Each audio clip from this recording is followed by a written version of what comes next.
chairman le kalphung thar me pui sarkar lintura min shroi tu te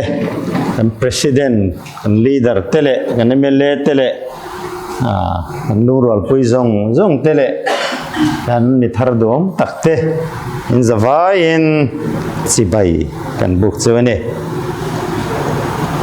thuma aya ma thil pakhat han soi chak kan ya voina kan mi thar lom lu he te hi zinga pakhat zo pe hi chu no pan lai atanga ka thian pa high school ka kalpui chu ta po hostela lo om pui thin ania amizia ka hasianga athil ti thei dan te ka hasianga thil pakhat chau soi ka dawa mizo sikul atangin thingtlang middle school atangin champhai gym high school a kan lu thawa sang haswa somsari pakhat khan first term exam essay in the asiak alo chuaka English subject English grammar subject a chuta chuan Paul sari no pangkha section thuma kan oma chung chu puthan seya khan min thut khom tira voina kan lom lu puchal soi thanga essay ziakhi achiar chuaka hei hi in Paul pui pa ji ani tina komena kala herenga chu ama chiang taka kachin chia le zualna ni a sang khazakwa somsari bakhat kumane chu wangin intisia exam zong a khan fal takin pakhatna ni chauchar sar thina ne chu tiang mi chu voina ram rong bol pui turin ti hian huang khata kan han omta ania alom ber kan yome athian pa hi ka soi chak viau ma se ka soi sual palang ti ka hlawa khalam kha chu ka soi lo mai nge ale hi tun naya thuma rongbol tu ten kan pol hi fuina thu thadak tak te min soi khum thina chu chi thikin party dang te poin an lo som ve thina chunga po chan thu thadak tak soyan thowan soya alomom em maya political party ten rongbol tu te pathian rongbol tu te hetianga min fui tura kan han in som siak ta hi atu tu chu ZPM hi kan ni a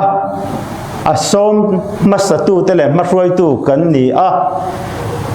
kan party thian ten men ron zui hi alom om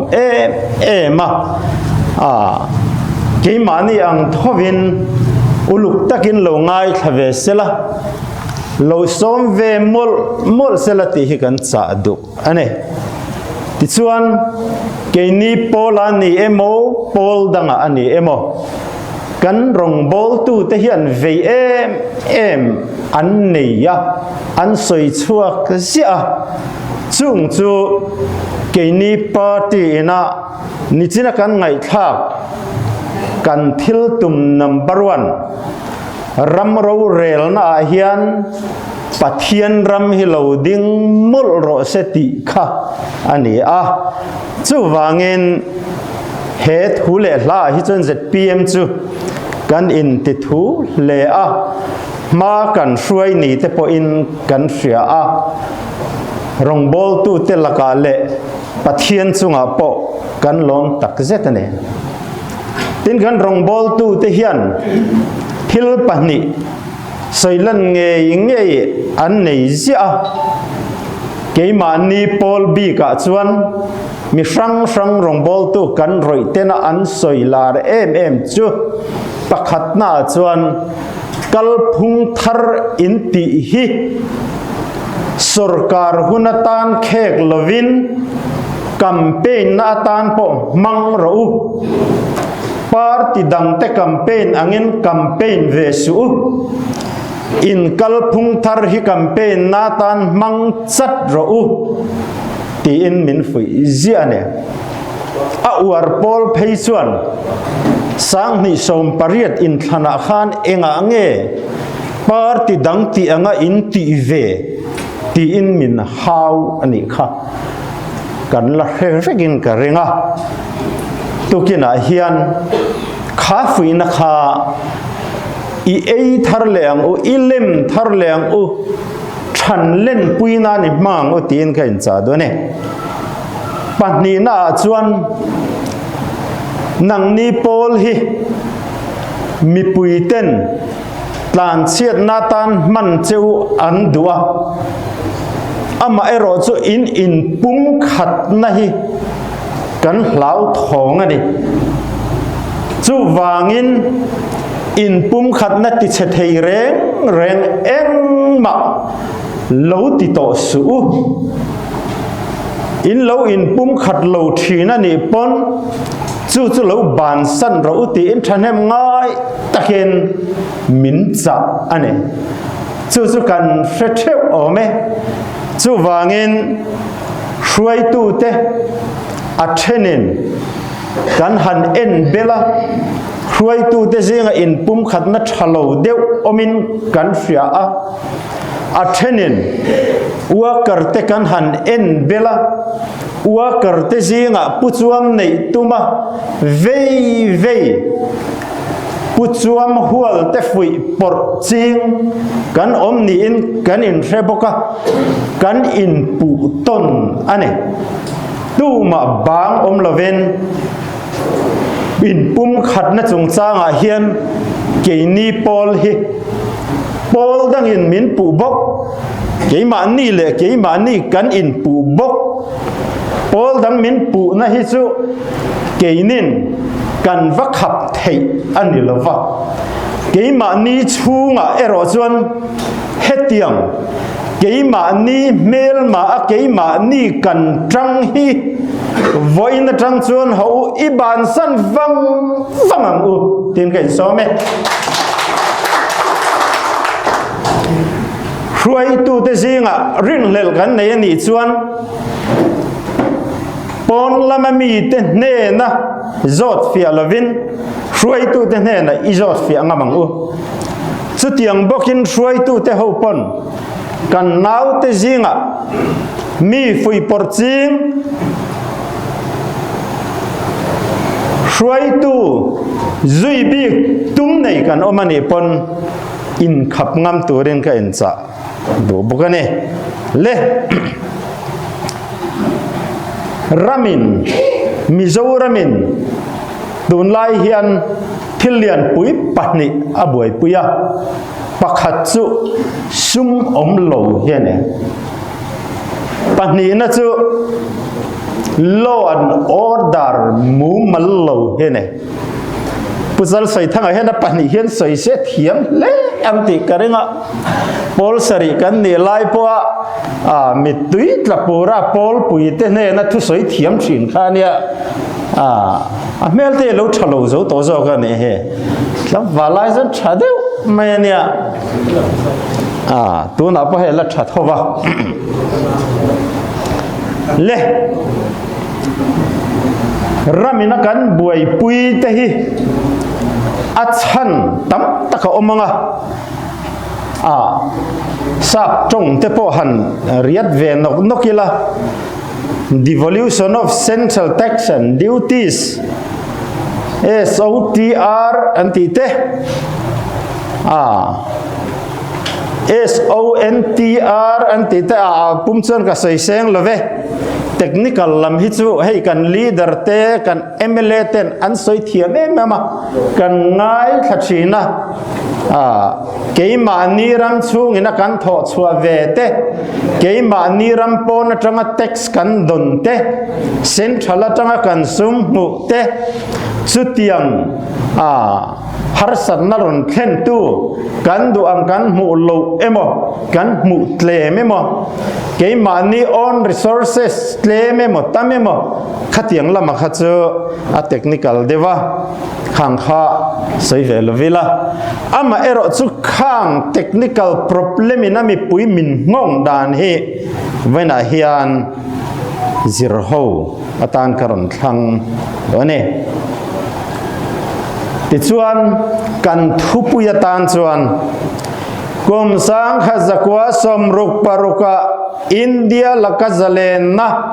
MNF-in aswala tu na ero chuan Mizoram mipuiten MNF lakazalen na kan sual ti kan thupui tur aniang zalen na sual voi khatna sang khazakwa somruk paruka khan kan rechevin karinga keini tlema arwal han ude ho pheichona takin kan ria a vai vuak kan tur boka keima ni nam sipai te vuak kan tur boka kan thlei rol lai ania a ha thak hle maya kha kha a chan chu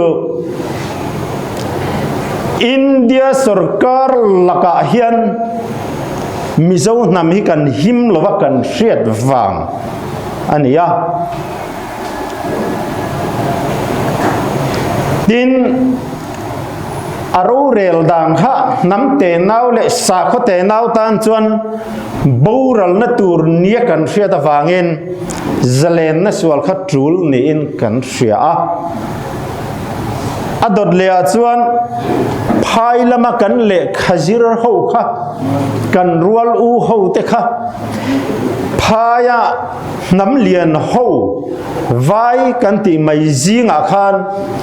na satakati du da tuar chungin le kha an zira ril runangoi ngoin le kha an zira ril runangoi ngoin an ron zir chua ka na omse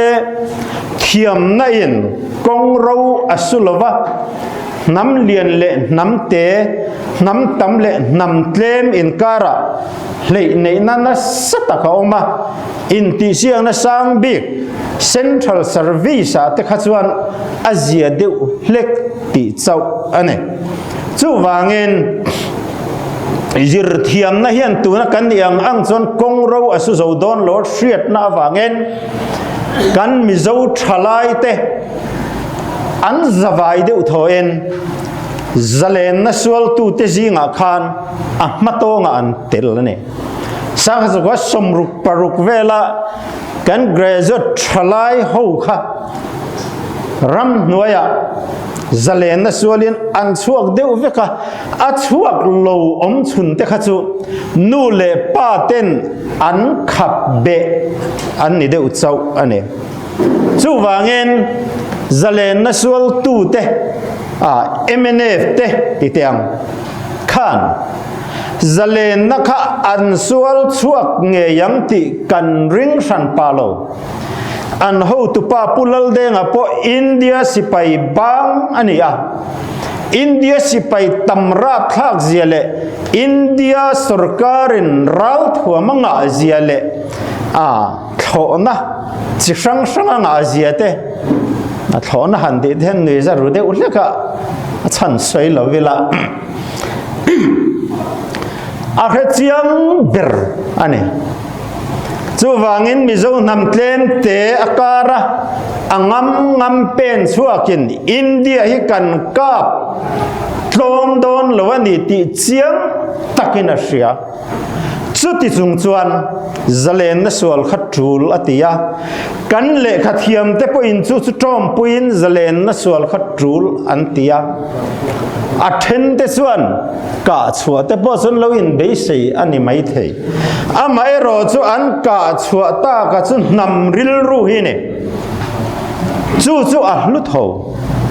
kong le lama chuan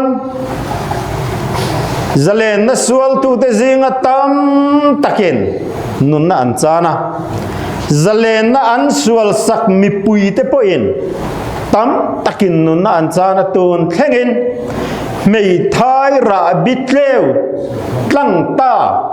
tam tak kan om pha ane chu ti chung chung chuan kan ni ang kan ni awangen hun aron in hera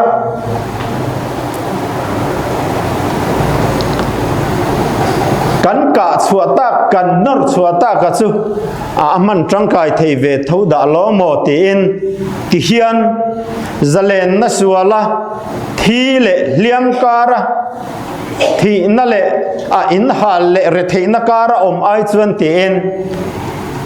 mi puiten kan kova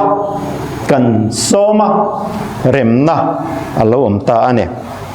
zalen na sual tu te chu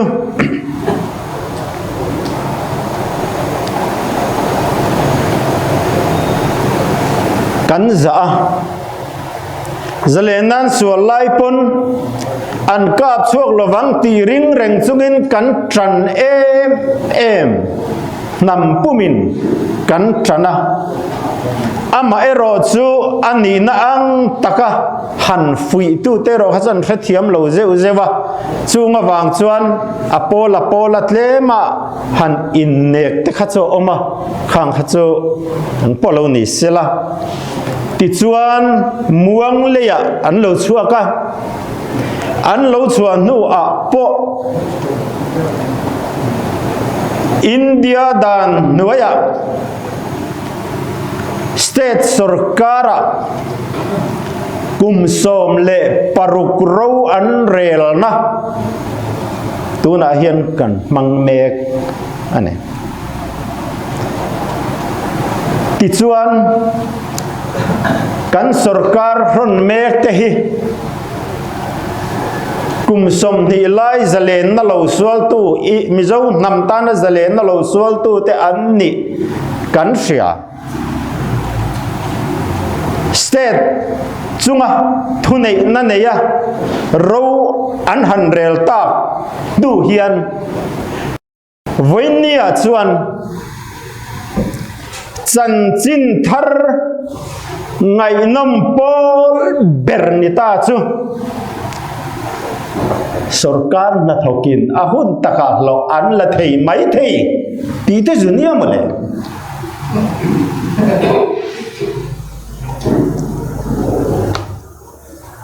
sum pe chuak lo ma se treasury kharal ni lo ti te kha kan news chuanom pola ni to ne sum pe chuak si lo khar ni si lo kha enge ni om je atak wa mu kha sa kom ang reng khop ma kum thara tang chuan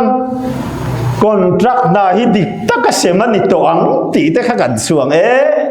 ma ya tero naba ta tangin Mizoram sarkarin cheng vai bel che zani apuk do ti te kha kan news thapol ni kan ngai tu nga em an sum pu te la chu amman na kan zot chuak thei de lowa kan vigilance department ten zona som sari velan thon lut to in ka ria nabat sum kan pu manga kan project detail hi kan fedu ani engatan nge kan manti kan zota finance department hovin kan vigilance mo furtu te lenga an soma in RTI hi khongai takin du kirle te uwa te jutiang le chutiang chutu na kan din hun he ne sumpu ahman na zo chu oi lo chu kan ram ru rel na din mun tu na kan nei mek hi nia trong kam lar tak rong bol tu te ne na tangin kan sia thua ka sum lu a he om tiro chu wangen rồi in Mizoram mi pui te hian heti taka ramru rel nat tlol le sumpaya harsatna maso na chu soilo leiba tamtual tual sarkar hi he sarkar lakatang hian zalen na sual lo thei lo nin kan in theta ani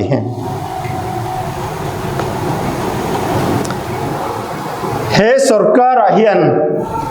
ramdan le sa khodam nam nuli na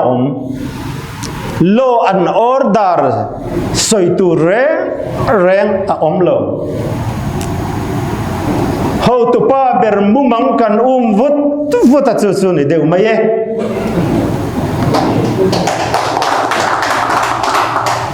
Mizoram mi puite hi sal anga min ngai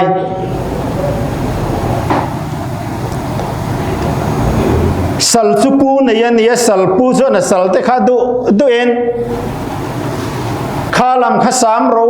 helama mau pu ro anti zo ma mai helama vok zo tur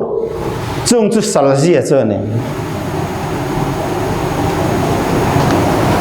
sang khazakwa somruk parga mizo namte India laka kan ral mai don ni kan siam che khan sang ni som ni pania yen mizo nam he sarkar awang hian kan moral a chevek donin kan sia kan sa khuain omzia nei talo nin kan sia maso nakong kan ena kalkong ani emo hospital ani emo maso nakanti mingpure reng malam pan kan muzo lawa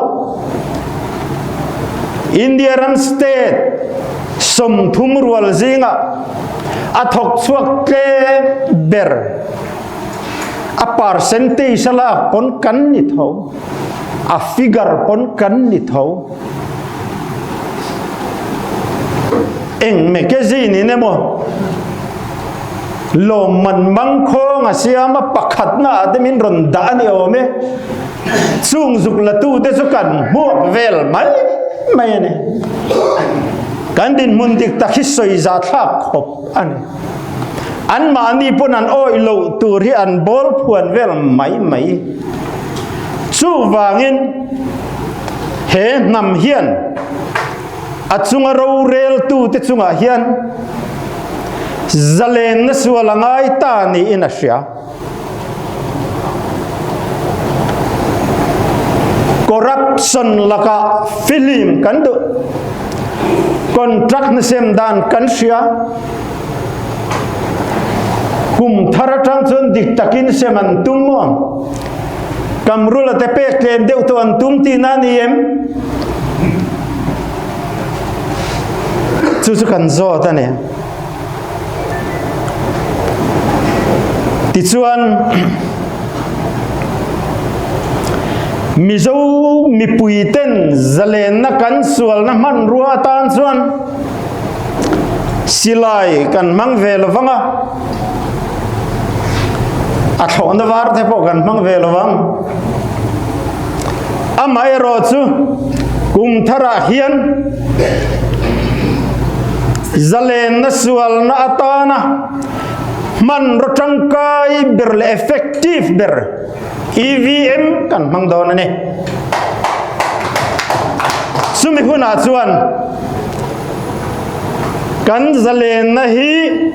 tu pek tur nge min betu tem pek tur anilova ke mani kan in pek tur ne hei Mizoram mi pui ni hriangu kan mang an na lagata hi tu ten mor ko mo molan ban san wanga re mai tu na ni lova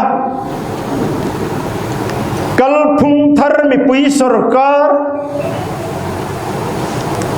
chief minister atan rampumin kan oron luai kai hruai na nuai a hian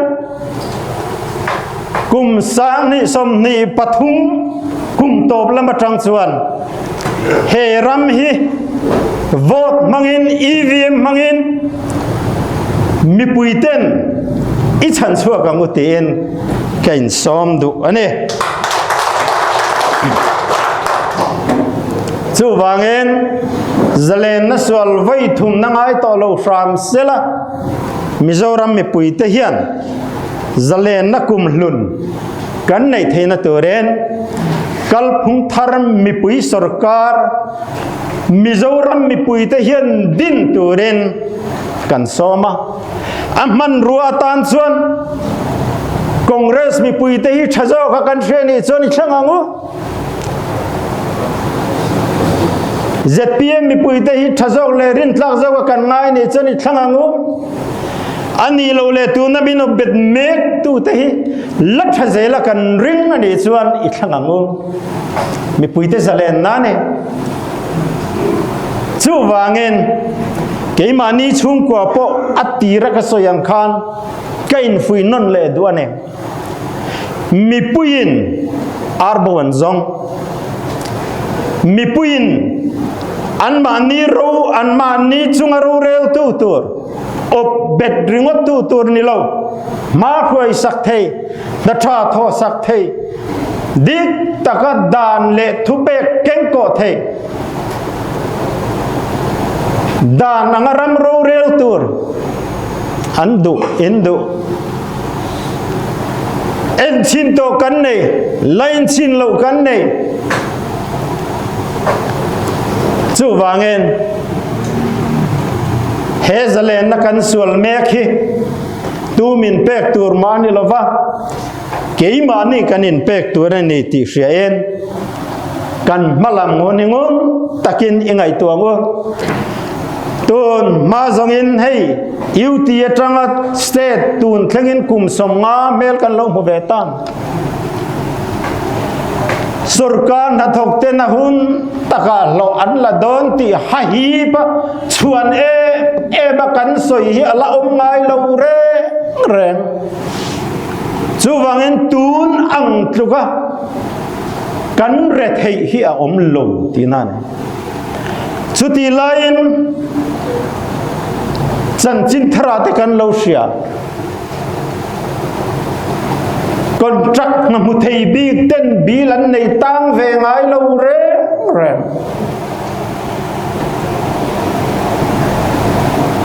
mi pui de tan sum awanga tu te ma tan chuan ru sen lo pa mane kum tharakan in khan hunatam heng te hi vote le nan kan lo che khol ni ten rin lel ania atak kan hulem lova eng poni se